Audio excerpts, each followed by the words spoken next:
Salam jumpa dengan saya, Catur Darmayanto, yang akan menyampaikan teknologi pengolahan gula, edisi revisi, part 3B, dengan topik rendemen atau yield dari tanaman tebu. Pada part 3B disampaikan bahwa pada setiap proses pengolahan akan diperoleh sejumlah hasil produksi, sehingga secara tidak langsung kita akan membicarakan apa yang disebut yield, yang besarnya secara umum dinyatakan dalam suatu prosentase. Dan untuk teknologi pengolahan gula, yield ini dikenal dengan nama rendemen. Pada part 3B akan dijelaskan dan diperkenankan secara singkat bagaimana konsep dan cara mendapatkan rendemen tebu tersebut. Beberapa istilah rendemen yang mungkin pernah kita dengar diantaranya: pertama, rendemen tebu contoh, yaitu analisa yang didasarkan pada nira dari tebu contoh yang diambil dari kebun, yang digunakan untuk mengetahui perkembangan kandungan gula atau kandungan sukrosa pada tanaman tebu yang ada di kebun tersebut. Perkembangan rendemen tanaman tebu yang ada di kebun harus diikuti dari waktu ke waktu, sehingga dapat diketahui keadaan nyata kondisi tanaman di kebun tersebut.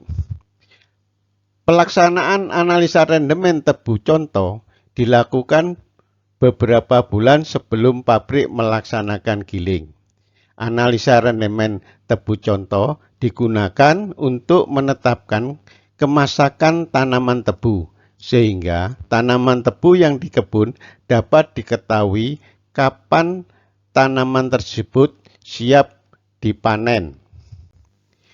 Kemudian yang kedua, rendemen harian. Rendemen yang dihitung setiap hari atau 24 jam saat pabrik melaksanakan giling tebu. Kemudian yang ketiga yaitu rendemen efektif, yaitu rendemen yang dihitung atas dasar data-data rendemen harian selama satu periode giling. Perlu diketahui, satu periode giling adalah 2 minggu. Dan rendemen ini yang digunakan sebagai dasar bagi hasil antara PG dan petani. Analisa rendemen contoh. Analisa rendemen contoh digunakan untuk menetapkan kemasakan atau ketuaan dari tanaman tebu. Maka terlebih dahulu harus menetapkan contoh tebu yang akan dianalisa. Pengambilan contoh tebu harus dapat mewakili keadaan nyata dari kebun, sehingga pada pelaksanaan pengambilan contoh harus memenuhi kaidah pengambilan contoh yang benar. Sebagai contoh, gambaran pabrik gula dalam mengambil contoh dilaksanakan. Contoh diambil dari rumpun tebu yang telah ditetapkan sebelum pelaksanaan pengambilan contoh ini. Jadi, pengambilan contoh dilakukan agar didapat contoh yang dapat mewakili seluruh bagian kebun. Batang-batang tebu yang dijadikan contoh diambil dari rumpun yang telah ditetapkan dan selanjutnya diberi nomor urut sesuai dengan periode analisanya. Ingat ya, satu periode adalah 2 minggu. Pengambilan contoh tebu. Penetapan rumpun contoh yang dilakukan oleh pabrik diantaranya dengan cara-cara sebagai berikut. Cara pertama yaitu cara lurus, yaitu cara menetapkan petak kebun yang akan diambil tebu contohnya dengan menarik garis lurus. Misalnya suatu kebun terdiri dari 100 juringan atau 100 baris tanaman. Maka rumpun yang diambil untuk dijadikan tebu contoh dari rumpun pada juringan ke-50 misalnya, dan ditarik lurus dari depan ke belakang sehingga pada rumpun tersebut diambil tebu contohnya. Yang kedua dengan cara zigzag, yaitu cara zigzag ini menetapkan petak kebun yang akan ditentukan untuk diambil contoh tebunya dengan cara zigzag. Misalnya, suatu kebun terdiri dari 100 juringan atau 100 baris tanam. Maka rumpun yang akan diambil contoh tebunya itu zigzag, yaitu rumpun ke-25 dan pada rumpun ke-75. Jadi pada 25, 75, 25, 75, begitu seterusnya. Analisa nira tebu contoh. Analisa nira yang bertujuan untuk mengetahui kandungan gula dan mengetahui kristal gula yang kemungkinan dapat dihasilkan dari nira tebu contoh dengan metode sebagai berikut. Pertama, contoh tebu yang telah diambil diukur panjangnya dan dipotong menjadi 3 bagian sama panjang, yaitu bagian pucuk, bagian tengah, dan bagian bawah. Selanjutnya, masing-masing tebu dibelah. Kedua, potongan tebu yang sudah dibelah diamati apakah ada hama atau penyakit yang ada pada batang tebu tersebut, serta diamati keadaan batangnya.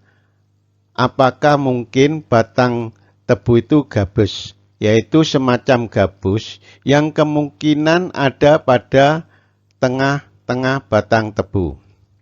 Yang ketiga, selanjutnya belahan tebu tersebut diperas pada gilingan contoh untuk diambil niranya. Nira yang dihasilkan dari gilingan ini, yaitu yang setelah diperah tebu contoh tersebut, kemudian niranya ditimbang dan dianalisa kandungan komponen-komponennya. Jenis analisa yaitu kandungan zat kering yang terlarut. Analisa ini dilakukan dengan menggunakan aerometer yang skalanya menunjukkan zat kering terlarut. Zat kering terlarut tersusun dari sukrosa dan bahan lain yang terlarut. Cara kerja dari alat berdasarkan hukum Archimedes, sehingga dipengaruhi sifat bahan terlarut. Data yang dihasilkan disebut zat kering semu, istilah pabrik disebut percent break. Penetapan kadar sukrosa yang terlarut dilakukan dengan menggunakan cara yang mendasarkan pada sifat optis aktif sukrosa yang mampu membelokkan arah getar sinar terpolarisasi. Hanya memiliki satu arah getar. Setelah nira ada banyak zat lain yang bersifat optis aktif. Data yang dilihat atau yang dihasilkan disebut kadar gula semu. Istilah di pabrik gula disebut persen pol. Kandungan non-sukrosa, bukan sukrosa, ditunjukkan dari selisih antara zat larut, yaitu persen break, dan kadar gula, yaitu persen pol. Dalam menetapkan kemasakan tanaman tebu, dikenal 3 faktor kemasakan, yaitu faktor kemasakan atau FK menunjukkan kandungan gula yang menghasilkan kristal yang berada di dalam bagian batang tebu yang dinyatakan dengan rumus seperti berikut, yaitu FK sama dengan RB dikurangi RA dibagi RB kali 100%, di mana RA adalah rendemen dari bagian pucuk tebu, sedangkan RB rendemen dari tebu bagian tengah dan bagian bawah. Biasanya masing-masing PG menetapkan besarnya FK yang dapat dikatakan bahwa tebu sudah tua atau masak yang bisa digiling dalam pabrik. Misalnya FK 20 sampai dengan 25 sudah dinyatakan cukup tua atau cukup masak. Kemudian koefisien peningkatan atau KP, yaitu koefisien yang menyatakan adanya peningkatan atau penurunan rendemen dari kandungan gula pada batang tebu. dinyatakan dalam persentase perbandingan antara rendemen tebu contoh yang diambil terakhir dengan rendemen tebu contoh 2 periode sebelumnya. Jadi 1 bulan karena 1 periode 2 minggu. Kemungkinannya yaitu KP di atas 100, rendemen terakhir masih lebih besar dibandingkan rendemen 1 bulan yang lalu, berarti masih ada peningkatan. KP sama dengan 100, sudah tidak ada peningkatan rendemen. KP di bawah 100, rendemen terakhir sudah lebih rendah, jadi telah terjadi penurunan rendemen dibandingkan 1 bulan yang lalu. Bisa diduga tebu sudah masuk fase generatif. Kenyataan di dalam pabrik tidak terjadi nilai KP yang ideal. Dalam praktek untuk tebu tua, nilai KP sekitar 96 sampai 104. Ketiga, koefisien daya tahan atau KDT, yaitu koefisien yang menunjukkan adanya penurunan daya tahan tebu dan mempertahankan kandungan gula yang ada pada batang tersebut. Hal ini dinyatakan dalam persentase perbandingan antara harga tebu contoh yang diambil terakhir dengan harga tebu contoh 1 bulan yang lalu. Maka ada 2 kemungkinan. KDT di atas 100 berarti HK jadi saat ini lebih besar dari HK 2 periode yang lalu. Dapat diartikan tanaman tebu masih dimungkinkan ada peningkatan kemurnian. Keadaan batang tebu masih tahan, belum terjadi penguraian dari kandungan gula yang ada. KDT di bawah 100, berarti HK saat ini lebih kecil dari HK 2 periode yang lalu. Ini dapat diartikan tanaman tebu mengalami penurunan HK atau kemurnian sudah menurun. Jadi keadaan batang tebu telah mengalami lewat masa. Cara penggunaan data-data analisa dari kemasakan tebu. Contoh pertama, pada satu seri analisa tanaman, didapat data-data misalnya FK23, KP 107, KDT 100. Berdasarkan dari analisa di atas, maka dapat disimpulkan dari FK diketahui bahwa tanaman tebu sudah cukup tua. Sedangkan dari KP diketahui bahwa belum terjadi penurunan kualitas nira. Artinya, rendemen tanaman tebu masih dapat naik. Dari KDT dapat diartikan bahwa daya tahan tanaman masih dapat bertahan, sehingga tanaman tebu masih dimungkinkan untuk ditahan atau tidak ditebang dahulu sampai beberapa waktu dengan harapan rendemen dapat meningkat. Contoh kedua, pelaksanaan panen atau tebang dapat direncanakan dengan menggunakan data analisa faktor kemasakan atau FK. Sebagai contoh, suatu kebun A memiliki data analisa kemasakan sebagai berikut. Jadi terdapat perubahan nilai FK rata-rata dari hasil analisa beberapa FK yang terdahulu ternyata ditemukan ada 0,3 tiap hari. Jadi perubahannya. Misalnya pada saat periode tertentu, analisa contoh tebu pada bulan A tersebut menghasilkan FK 25 misalnya. Maka pabrik gula menetapkan kebijakan bahwa suatu kebun di wilayahnya dapat dipanen atau layak untuk ditebang apabila FK tanaman tebu telah mencapai nilai 19. Sehingga dari data-data di atas dapat diperkirakan sebagai berikut.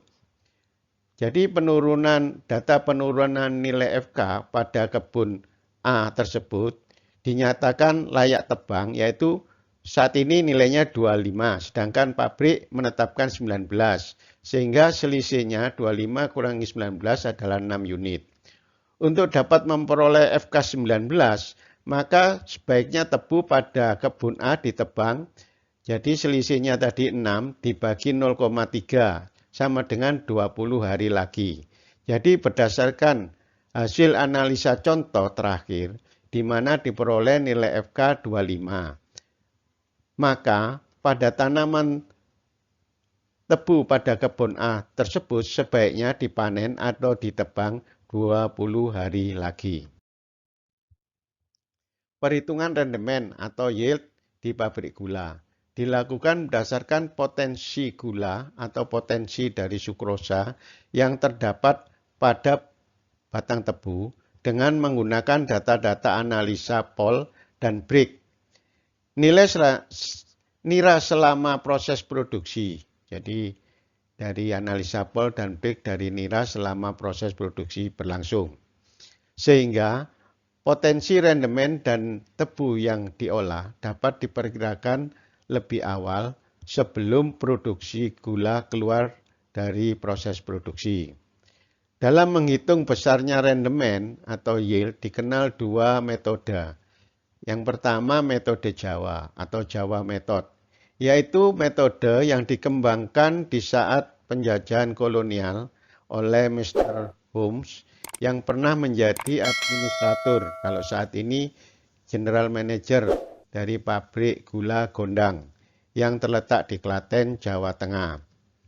Rumus empiris yang digunakan untuk menghitung rendemen didasarkan dari data-data produksi beberapa tahun dari beberapa pabrik gula yang ada di Jawa. Sampai dengan saat ini, rumus empiris dari Mr. Holmes diadopsi oleh PG-PG di Jawa dalam melakukan pengawasan proses pengolahan gulanya dan dikenal dengan rendemen metode Jawa. Yang kedua metode ISSCT, jadi International Society of Sugar Cane Technologies, yaitu metode yang dikembangkan dan disepakati bersama oleh ahli-ahli teknologi gula dari seluruh dunia, dan metode ini umumnya digunakan di negara-negara produsen gula di seluruh dunia. Perbedaan utama kedua metode, baik itu metode Jawa dan metode ISSCT, ini didasarkan pada dua hal. Pertama, untuk metode Jawa didasarkan pada kristal, sehingga diperlukan data-data Brigg dan Pol. Sedangkan untuk metode ISSCT ini perhitungannya didasarkan pada Pol saja. Namun, kedua metode perhitungan rendemen tersebut akan menghasilkan hasil perhitungan yang relatif sama. Dan kalaupun ada selisih, selisihnya itu kurang lebih 2 angka di belakang koma. Rumus rendemen metode Jawa merupakan perkalian antara potensi tebu dikali efisiensi pabrik. Potensi tebu merupakan perkalian antara nilai nira peran pertama, yaitu NNPP, dikalikan dengan kadar nira tebu atau KNT. Sedangkan efisiensi pabrik, yaitu perkalian antara efisiensi gilingan yang dikalikan dengan efisiensi proses. Adapun besarnya efisiensi gilingan, yaitu hasil perabrik total atau HPB total dikali dengan perbandingan setara hasil kemurnian atau PSHK.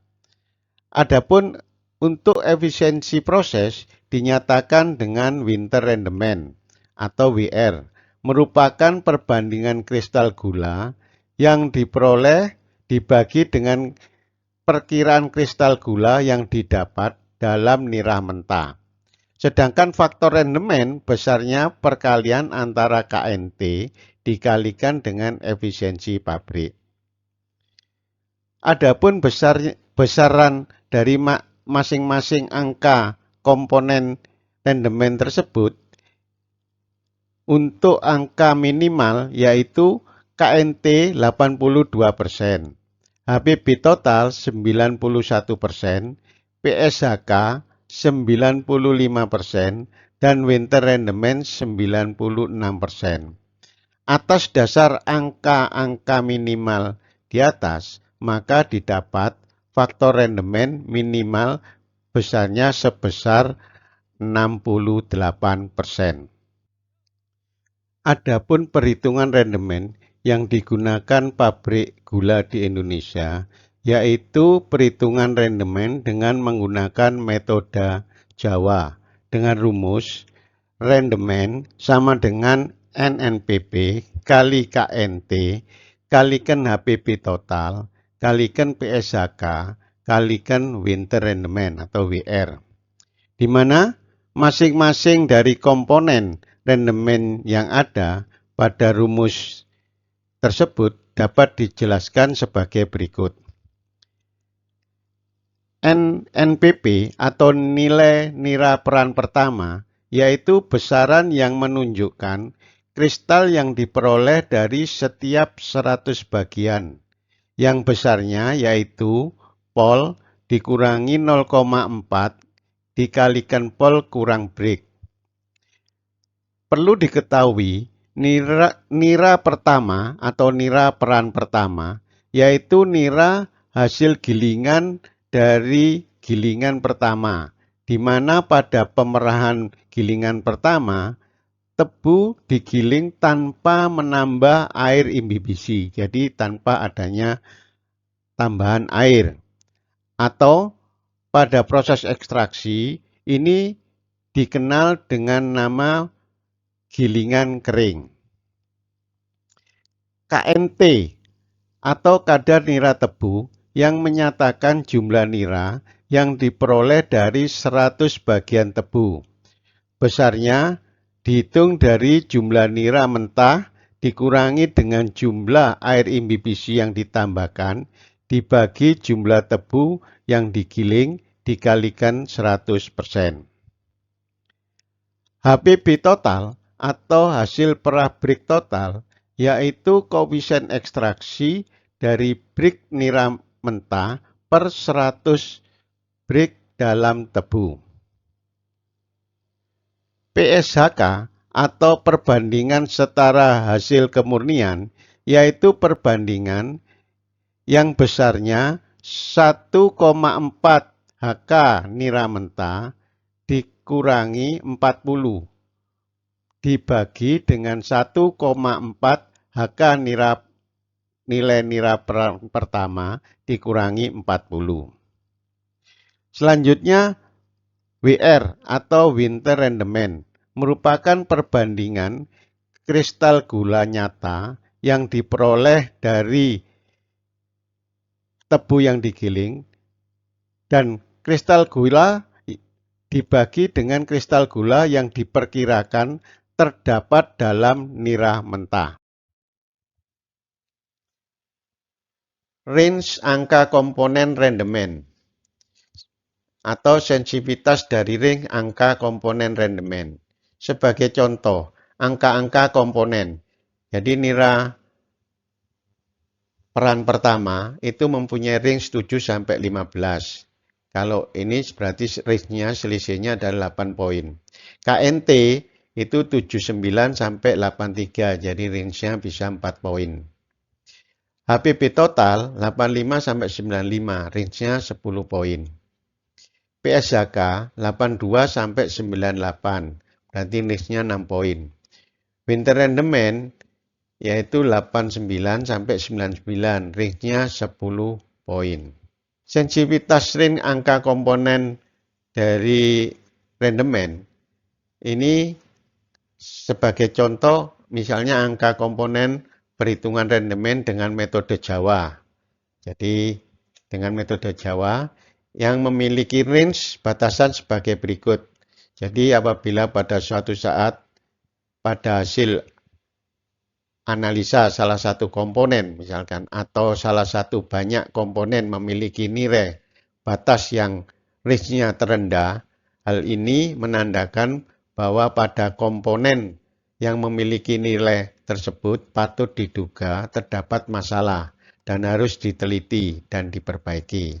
Sedangkan sebaliknya apabila pada suatu komponen rendemen memiliki nilai pada batas ring yang tertinggi, menunjukkan bahwa kondisi proses yang menunjukkan angka tersebut pada kondisi optimal.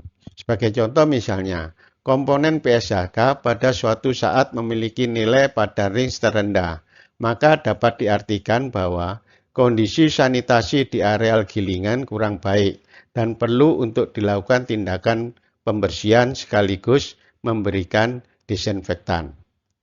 Dengan diperhatikan range angka batas masing-masing komponen, maka terlihat bahwa nilai nira peran pertama atau NPP memiliki sensitivitas terbesar, di mana dengan perbedaan nilai 1 poin saja akan berpengaruh pada perhitungan hasil rendemen sebesar 6,66%.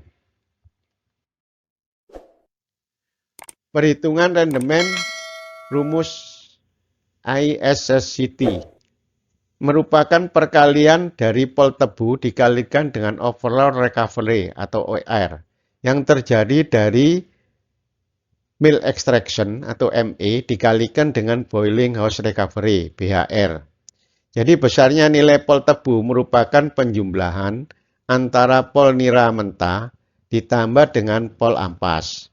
Sedangkan besarnya overall recovery atau OR yaitu perkalian antara mill extraction atau ME yang nilainya yaitu pol nira mentah dibagi dengan pol tebu, sedangkan boiling house recovery atau BHR nilainya adalah pol produk dibagi dengan pol nira mentah.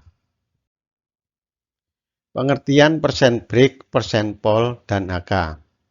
Persen break atau derajat break atau disebut breaks adalah jumlah zat padat yang terlarut dalam satuan gram pada setiap 100 gram larutan. Sebagai contoh, nira mentah mempunyai persen break atau break 16. Ini diartikan bahwa pada 100 gram nira mentah terdiri dari 16 gram zat padat terlarut dan 84 gram air. Persen pol atau derajat pol atau sering disebut dengan pol adalah jumlah gula dalam satuan gram yang ada pada setiap 100 gram larutan. Angka ini diperoleh dari pengukuran dengan menggunakan polarimeter. Sebagai contoh, nira mentah mempunyai persen pol misalnya 15. Berarti dalam 100 gram larutan nira terdapat gula 15 gram. Selebihnya yang 85 gram adalah air dan zat telarut yang bukan gula. HK atau hasil bagi kemurnian merupakan ukuran dari kemurnian nira. Diketahui bahwa nira mengandung zat padat yang terlarut yang terdiri dari gula dan bukan gula. Jadi nira semakin murni, maka secara relatif semakin banyak mengandung gula. HK secara matematis adalah perbandingan berat antara gula dan bukan gula yang terkandung dalam nira. Dengan rumus HK sama dengan pol dibagi break kali 100%. Dengan rumus tersebut diketahui semakin besar jumlah gula atau semakin sedikit break, maka HK semakin tinggi. Begitu sebaliknya, semakin kecil jumlah gula atau semakin besar break, maka HK semakin kecil. Sekian pembahasan part 3B tentang rendemen atau yield dari tanaman tebu. Untuk pembahasan selanjutnya, pada part 3C akan dibahas tambahan dari part ketiga tentang belajar menghitung metode ISSCT dengan program Excel. Terima kasih.